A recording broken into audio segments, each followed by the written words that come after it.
on your screen, actually, at the time we recorded it, we were looking for Trabants. These are little models, believe it or not, that were on sale at the wall. Some of the most popular things that you could buy there. They don't cost very much, a couple of bucks. And this is a former East German automobile. It's no longer produced. You can buy, as our guest there told us, for not very much money. And I guess one of the subjects this morning is why communist-produced automobiles don't work. Celia Landager, you've had experience with another automobile that was produced in a communist country. Which one? The Yugo. What's a Yugo? A Yugo is a car that was created in former Yugoslavia. It was started in 1985 and ran to 91. And what they wanted to do was import a car to the States that was very cheap, economical, kind of a throwaway car, and it was also distributed throughout Europe. And basically what happened is the Yugo turned out to be a really lousy car, and a lot of them fell apart very quickly. My car that I got had a hole in it at 9,000 miles in the engine. The metal was inferior, unfortunately, so a lot of the cars completely rusted out. The shelf life of a Yugo, or driving life, that we found is only about anywhere from 6 months to 2 years. So you wind up with all these dead Yugos and nothing to do with them, and that's basically how we got the concept for what we did with them. We'll show them in just a moment and what you did with them, but tell me a couple things. Where do you live? I live in Manhattan. And what is your job? My job is, right now, I'm still a student at the School of Visual Arts. I'm going into my senior year. And you also are the exhibition coordinator for this Yugo display? Yes, I am. And when did all this start? We came up with the concept in around last October, November. We were asked, we have a show every year at the New York Art Directors Club, and this last year our show was seen by Jean Giordano of Grand Central Station. Because of her, we were asked to show there, and because of being there, we were asked to be at Union Station, like you see now. And on your screen is Union Station. Yes. And this exhibit was on display there for how long? For 1 month. That is a Yugo that looks like what? That's a confessional. A confessional? Yep, that's a confessional. That was made by Anne-Marie Mattioli, and she's the youngest member of the group. She's 19 years old, and she had 13 years of Catholic school behind her, so when the concept was brought up to make something useful out of the car, it kind of just happened from her. And she decided that her favorite quote is that she was told by a higher force to make it into a confessional. How popular was this? This is one of the hottest pieces in the show. It's absolutely beautiful. She's never painted wood grain before. She's an illustrator, and she did, I mean, as you can see, it's a fantastic job. This is one of my favorite pieces in the show. It's a holy water dispenser there? Yep, everything. Anybody offended by this?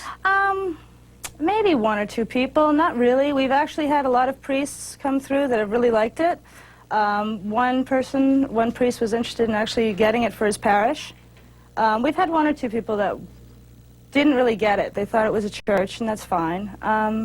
But no, the kids love it. We've had kids praying in front of it, to be honest with you. Now, how many Yugos were there at Union Station? There were 29.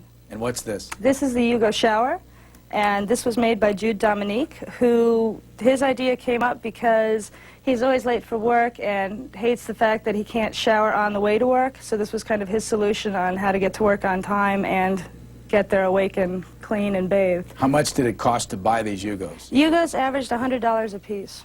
And where were they bought? We ran an ad in New York papers saying Yugos wanted, dead or alive, and in 3 days we had 79 phone calls.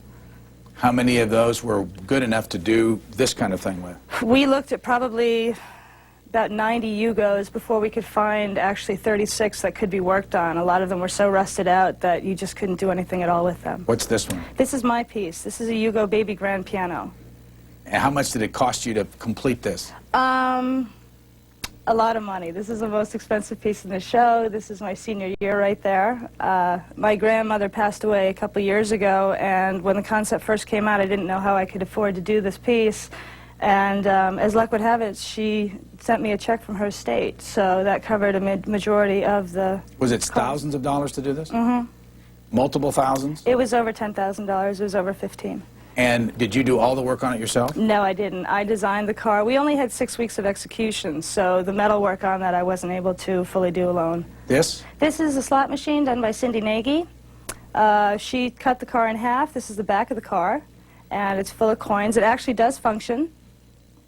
And she's always spent time on the Jersey Shore, so I think that's probably how she got her concept on this. Original Yugos in the United States cost how much money? $3,000 to $5,000. Now, what's this? This is one of our top pieces. This is the subway car. This was made by Jimmy Corpe. How much did this cost? This actually cost very, very little. Jimmy has a real gift where he can take garbage and turn it into just about anything. So he's been saving stuff up. You can see the Yugo outline on the side there, and the car's actually there. Car's there. Was that one of the requirements to be in this? You had to have the vehicle there. The vehicle also had to be, the car had to be turned into anything but a car. And Jimmy has always been wanting to do a subway. He's from Queens and has spent his life on the subways. Was that actual material from a car on the subway? He has the actual seats. The Transit Museum lent him chairs. The whole undercarriage of the subway actually is car parts. There's a carburetor in there. There's all sorts of stuff in there. And does each artist own their own cars now? Yes. You control it? Yep.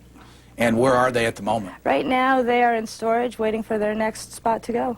By the way, as we talk about these cars, we want to tell our audience that if you happen to have a Yugo or maybe even a Trabant that you bought, give us a call. We've got a couple minutes here. We'd be interested in knowing whether any in it's still standing up. Let's go back and look at the one on the screen right now.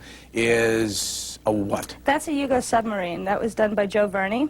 This is our Yugo fireplace. This was made by David Hughes. This piece was actually made in California and was shipped cross-country to be in the show. And that is a Yugo on its nose? On its nose. And where the engine was is where the fire is. Were all the people involved in this students?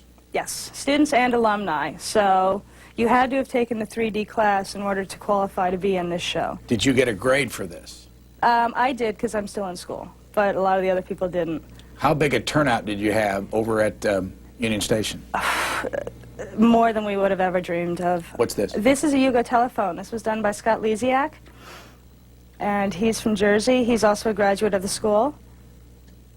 What was the most expensive one of the whole bunch? Do you know? My Yours piano, was? yeah. And what made it so expensive? The amount of body work involved, the fact that I had to buy a real piano and include that in the piece. Pianos are not cheap. What's this? This is the Yugo Movie Theater. This was done by Brendan Kennedy. And there's an actual film running inside, and it projects on the screen. Which one of all of them, and is there any way to know, and I know you had your own in this, did people like the best?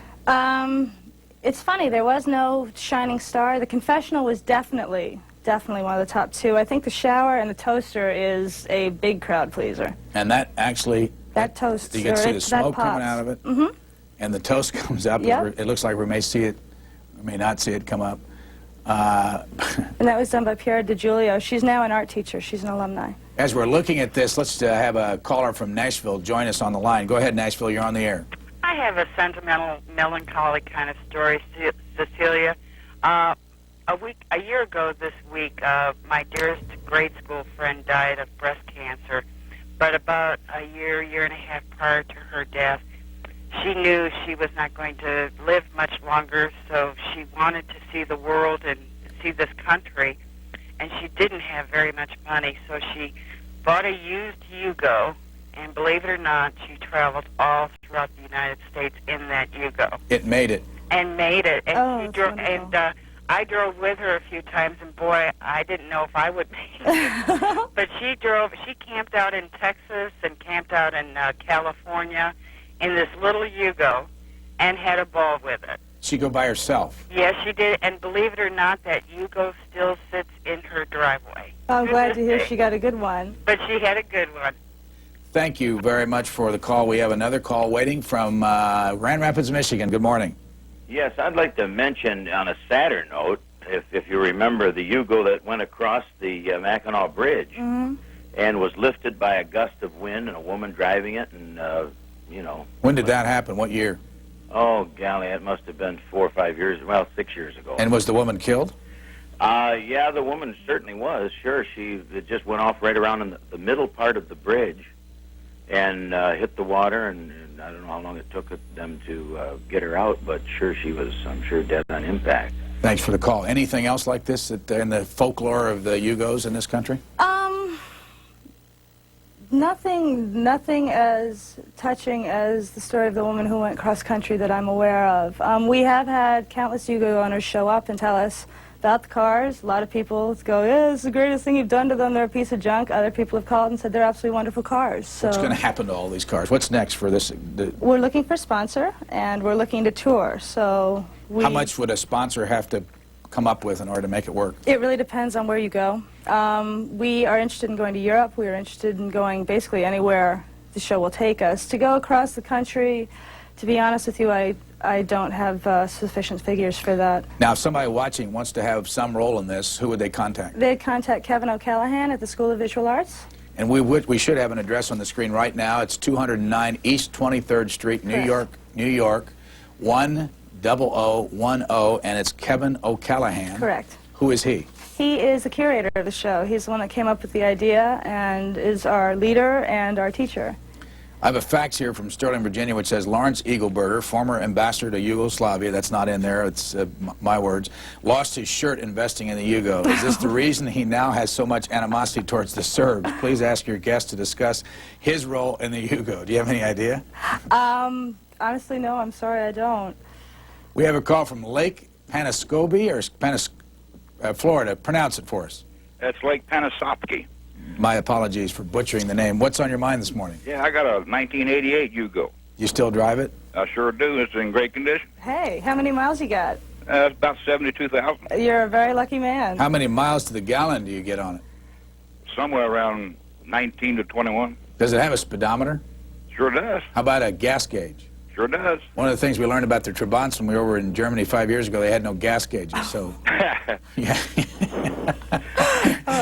What's the worst thing about a Yugo, and what's the best thing about it, caller? Well, mine cost me $2,200. It was a demonstrator. I got it from a car lot here in Florida. And it's got air conditioning, 4-speed. It's...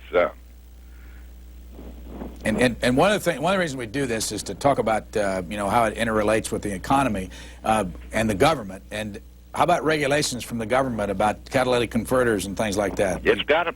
It's got it all, huh? Sure does. Would you buy another one? I would in a heartbeat. All right, sir. There you are, testimony. Hey, it's great. You know, Did you ever drive one? I drove one about 8 feet, to be honest. I haven't driven any distance. I drove the Portisan a short distance. That was one of the few that had to be destroyed for the show. We have time for just one more call for our guest from Washington, D.C. Go ahead, please. Hi. Hi. I'd like to know, my first question... Yes. I'm going to turn the TV down. Thank you. My first question is, why are you doing this? Is this for some type of charity, or is it instant gratification? And don't you know that there's hungry children in the world that we could be donating this money to, or going around feeding these kids instead of doing these type of things?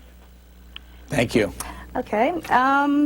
We are very aware of the fact that there are starving children and that there are a lot of problems, and we would be glad to take the show on and do as a charity benefit.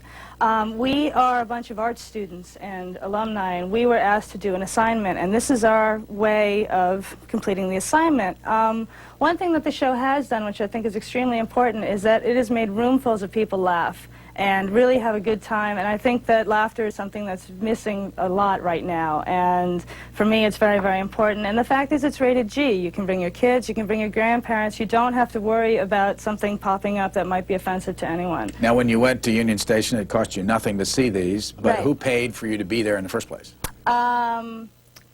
The school helped us out on this one, so we came through the School of Visual Arts and the Visual Arts Foundation. Where is your hometown? My hometown is Bronxville, New York, which is a little town outside of Manhattan and Westchester. When do you get out of school? Next year. And when you leave, what are you qualified to do? I'm qualified to do sets, props, design work. Pretty much if you need tools to put something together and make it kind of fun, that's basically I'm your man. And why did you get into this business in the first place? I was a professional athlete, and when I retired at the age of 20, I had a real passion for the sport and had a really hard time trying to find something new, and spent a couple years looking around trying to find a new interest, and art school happened to be it, and sculpture is that is something that gave me the power and the feelings and the enjoyment that I got from riding and showing horses. How do you get these Yugos, say, from New York down to Washington? Big, huge trucks, moving trucks. Cecilia Landegger is the exhibition coordinator for the Visual Arts Foundation exhibit on Yugos, and we thank you very much for joining us. Thank you very much.